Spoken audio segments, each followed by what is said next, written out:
नमस्कार फ्रेंड्स, स्वागत है आप सभी का हमारे यूट्यूब चैनल कबीरा खड़ा बाजार में। आज मैं फिर से आपके लिए एक नई कविता लेकर के आ गया हूँ। कविता कहिए, गज़ल कहिए। ये दुष्यंत कुमार जी की दूसरी एक कविता मैं लेके आया। पहली बार भी मैं आपके लिए लेके आया था। पुस्तक का नाम है साये में धूप, और इस कविता की जो लाइन है शुरू होती है, कैसे मंजर सामने आने लगे हैं। तो कविता मैं पढ़ के सुनाता हूँ। बहुत ही दुष्यंत कुमार जी की जो कविता है, इसमें थोड़ा सा छायावाद जैसा कुछ कुछ प्रभाव आपको नज़र आएगा। मेरा जहाँ तक अनुमान है, ये मेरा पर्सनल विचार है, मैं ऐसा नहीं कर रहा हूँ कि वो छायावादी कविता है, बट कुछ कुछ चीज़ें हैं जो उन्होंने इस तरह से लिखी है जो कि लगता है कि छायावाद का थोड़ा थोड़ा प्रभाव उनके ऊपर में है। तो कविता शुरू होती कि कैसे मंजर सामने आने लगे हैं, गाते गाते लोग चिल्लाने लगे हैं। देखिए, दुष्यंत कुमार जी ने जो भी कविताएं लिखी थी, आई थिंक मुझे लगता है कि करीब करीब 50 साल पहले की कविताएं हैं। लेकिन आप आज भी सुनेंगे तो आज का जो समाज है, जो चल रहा है, जिस तरह से राजनीति उथल पुथल है, सारी चीज़ें लोग झेल रहे हैं, तो आपको ऐसा लगेगा कि जैसे आज के समय की ये कविता है। आपको ऐसा नहीं लगेगा कि 50 साल पहले लिखी हुई कविताएं हैं सारी। तो आप सुनिए और आनंद लीजिए। कैसे मंजर सामने आने लगे हैं, गाते गाते लोग चिल्लाने लगे हैं।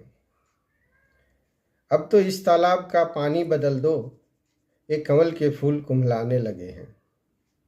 अब तो इस तालाब का पानी बदल दो, ये कमल के फूल कुम्हलाने लगे हैं। वे सलीबों के करीब आए तो हमको कायदे कानून समझाने लगे हैं। वे सलीबों के करीब आए तो हमको कायदे कानून समझाने लगे हैं।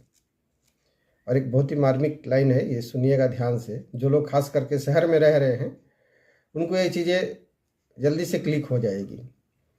एक कब्रिस्तान में घर मिल रहा है, एक कब्रिस्तान में घर मिल रहा है, जिसमें तहखानों में तहखाने लगे हैं।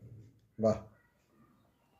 मछलियों में खलबली है, मछलियों में खलबली है, अब सफीने, सफीने मीन्स होता है कश्ती, नाव जो बोलते हैं। मछलियों में खलबली है, अब सफीने उस तरफ जाने से कतराने लगे हैं। मौलवी से डांट खाकर अहले मकतब, मौलवी से डांट खाकर अहले मकतब, अहले मकतब का मतलब हो रहा है जो ऑफिस के लोग होते हैं, ऑफिस कर्मचारी जिनको कहते हैं। और मौलवी से यहाँ मतलब है जो मुखिया है, कि मौलवी से डांट खाकर अहले मकतब फिर उसी आयत को दोहराने लगे हैं। आयत मीन्स लेसन पाठ। फिर उसी आयत को दोहराने लगे हैं। अब नई तहजीब के पेशे नज़र हम, अब नई तहजीब के पेशे नज़र हम, तहजीब मीन्स सभ्यता, संस्कृति, जो नई संस्कृति जिसको बोलते हैं, न्यू जनरेशन। अब नई तहजीब के पेशे नज़र हम आदमी को भून कर खाने लगे हैं। बहुत बहुत धन्यवाद। फिर मिलेंगे आपसे अगले एपिसोड में। Thank you.